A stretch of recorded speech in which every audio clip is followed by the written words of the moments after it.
All right, welcome back, ladies and gentlemen, from that break, rather. We're here live from Stockholm with the DreamHack Cluj qualifiers for the next major. And we're going to be getting into our second match of the day. It's going to be a best-of-3 between Team Liquid, the North American team, and Renegades.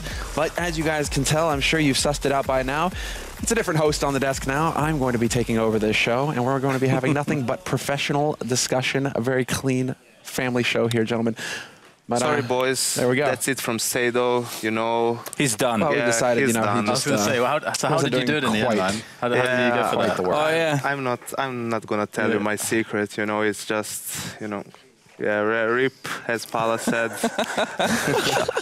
So we have a new and improved host now. Right. That's how it's supposed to work. I've been downgraded. So you know, from commentator to host, and we've upgraded Sadokist to commentator. So you guys will be getting that later. He'll be doing the North American match. But let's go ahead and get into that match, I think. It's time, actually, because so far, at least in this group stage, we've had 2 North American teams qualify for the main event. So we're about to get into the third one here. This is the last North American team in the group, but I think there's a lot of pressure on these guys now to show that they've got the medal to follow in their comrades' footsteps. What do you think, Wanke? Well, certainly the story of Liquid and these players, more or less, is like, okay, they are good in NA, they can bring it to NA teams, mostly online though, but whenever they come to Europe, that's when they start to struggle. That's where they are always, you know, losing, and by big numbers as well. So you can say getting destroyed. Getting destroyed, okay, you can say that as well, I guess. Speaking of RIP.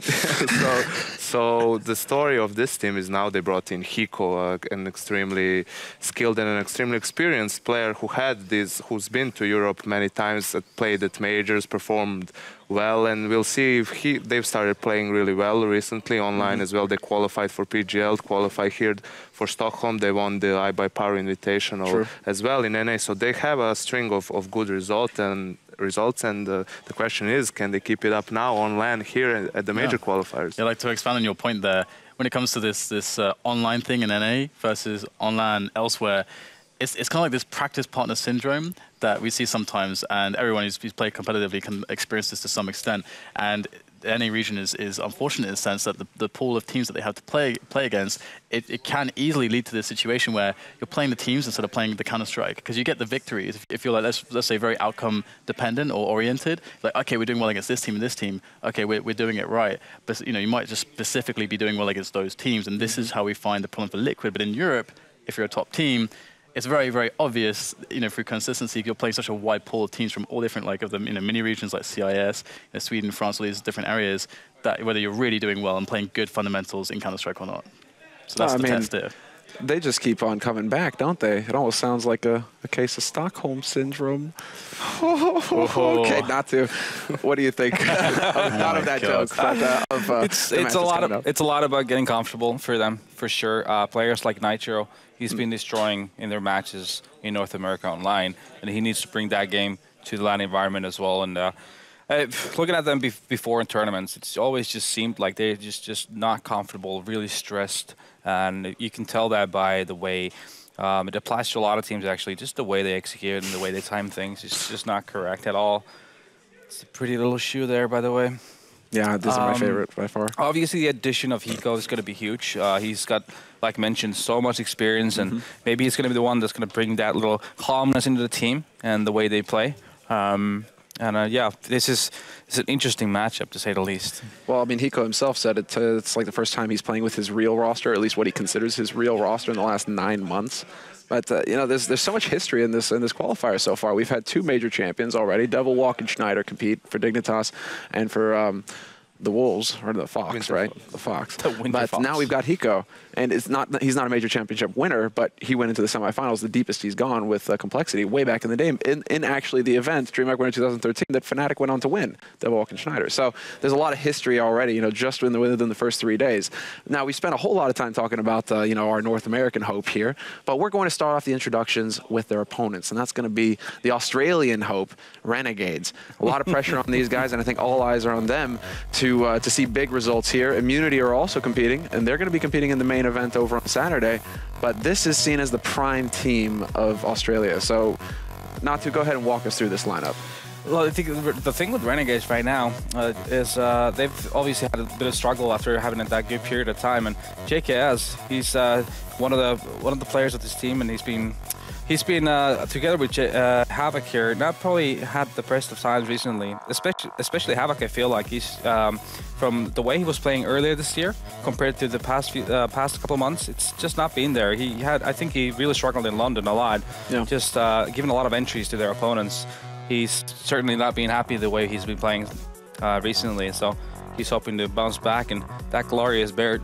You can't really argue with that. It's like a Greek god. Yeah, He just walked straight down from Olympus. He can actually never shave, though, now. That's the problem, because everybody's associated him with the beard. The in-game leader of the team, but also the spiritual leader of the team, you could say.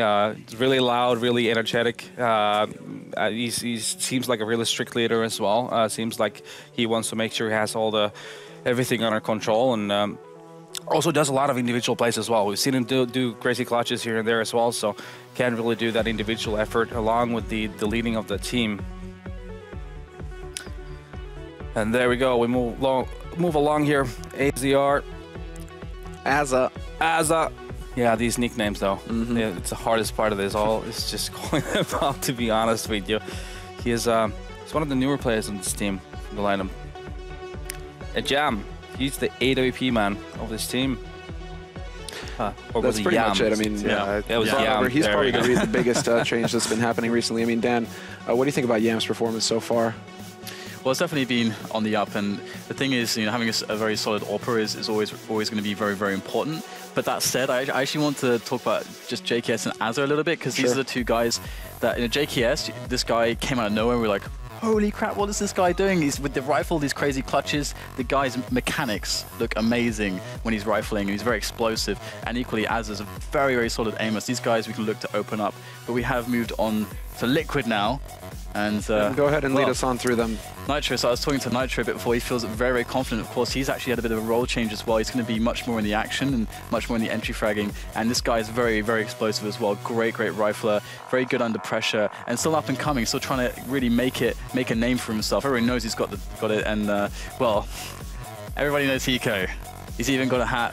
He's got the Hiko hat as well. Yeah, he's actually, everybody knows him so well that we don't actually have graphics for him. There we go. Graphics for him. Who needs graphics? For the man himself. But yeah, excellent pick up there from Liquid. He's been looking for a team for a long time. Of course, Adren got a very popular YouTube channel. The guy understands Counter-Strike very, very well. He's been leading the shots for his team, but he has been having issues as well, being an AWPer and also an in-game leader. And there's been a lot of issues within the team when it comes to that. They switched the leaders around a lot of the times when Daps was in the lineup. Daps was trying to take some of the pressure off there, but it's back onto Adren. And of course, Alige, coming in from the StarCraft community. This guy is really, really gifted as well. And along with Nitro, just some really awesome young talent that looks to be so promising and is growing under the experience of players like Adren and also now Hiko. I think that's going to add a lot, having more maturity to the team. And of course, last but not least, Fugly. Now, Fugly is a really impressive player, and he's been delivering. Like, one thing we can look to Fugly for is delivering retakes, actually. That's something I'm always impressed with him by. He never seems to be intimidated, and he's always very committed when he's in these like 1vx situations. Like, very impressive player from that regard. And here we go, we can see everybody together. So fast. Yeah, I know, that's pretty crazy. They actually found him a shirt, too. That's a lot of weight there. Good on Hiko.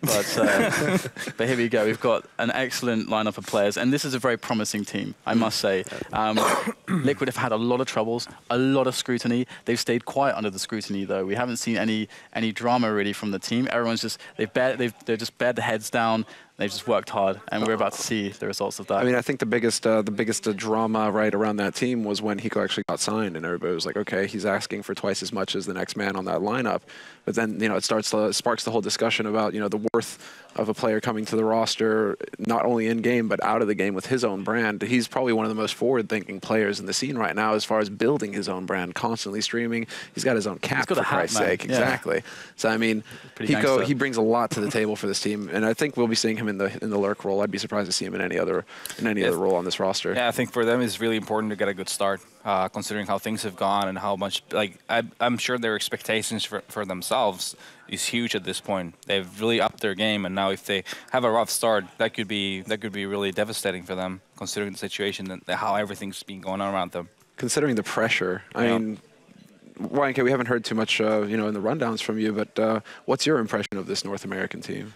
Well, I feel like Liquid for me, is a clear favorite with Mouse to go through this group if they can keep up their level of play that we saw online lately. Like they reverse swept Luminosity in a best of 5. They were down one map since they came from the loser bracket in PGL. They lost the first map pretty close, I think.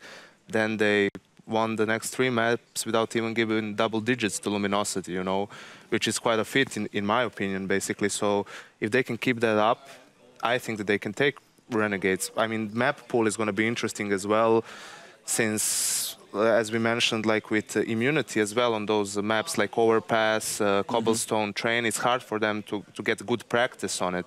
You know, so if it comes to those maps, we'll see if Renegades can put up a good fight against Liquid, who is probably much more practiced on those maps. We saw it in London. They played Cobblestone against Dignitas, and they lost, like, it was 16-14, I think, in the end, but it was like Dignitas was having a big lead throughout that game. Really, in that match, the problem was that Havoc was dying a lot early on in the rounds on CT sides, giving a lot of entries away, and especially on those big rounds. I think that's the main issue that I'm going to be watching for Renegades here. Is just that it seems to me once things get hard for them, right? They lose the momentum or they lose control. They try and really force things to happen, right? Like Havoc, you know, it's like that we keep coming back to him, and you know we're going to throw him under the bus just because he stands out as the one figure who is really trying to make plays go, right? And for me, actually, it's coming down to Dust 2 when he was trying to sit on Cat with the op the entire time. He's just sitting there. I'm just like, back off, bro. You've been there for 15 seconds. Like they're going to shoot you in the side of the head and shoot it. Sure enough, he gets caught, and that happens several times, right?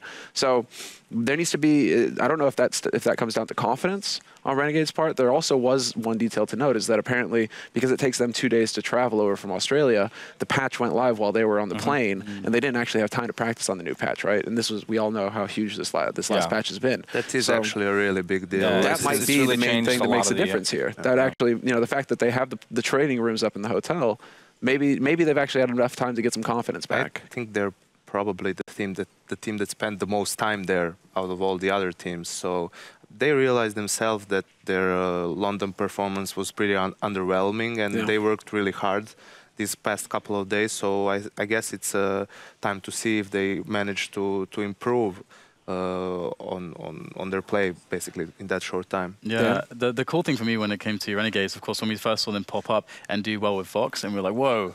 Okay, well, wait a second. You can take maps from Fnatic now. Okay, what's going on here? And you know, we saw that at Gfinity, I think.